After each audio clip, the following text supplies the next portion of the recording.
And what are you supposed to do with a truck this rusty and it runs so nice?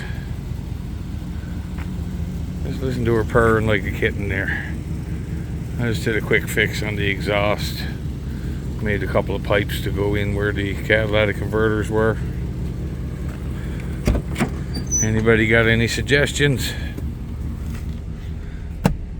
She got 300k on it, but the motor's supposed to be newer.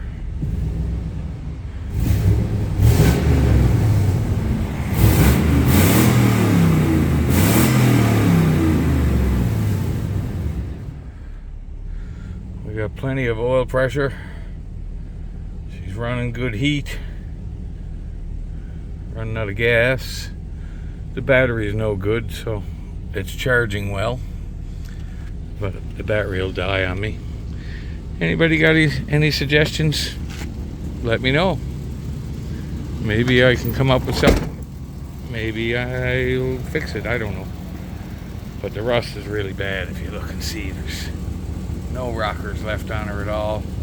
This floor pan on this side is starting to go, but the other side is better.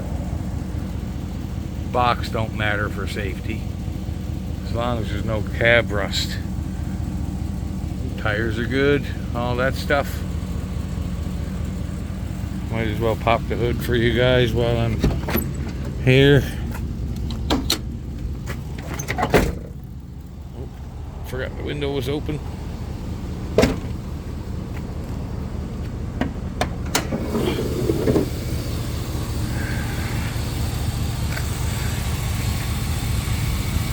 It's a 5.3 liter automatic. Everything seems to work great. Anybody wants to buy it, it's for sale. Have a good one, guys. Bye.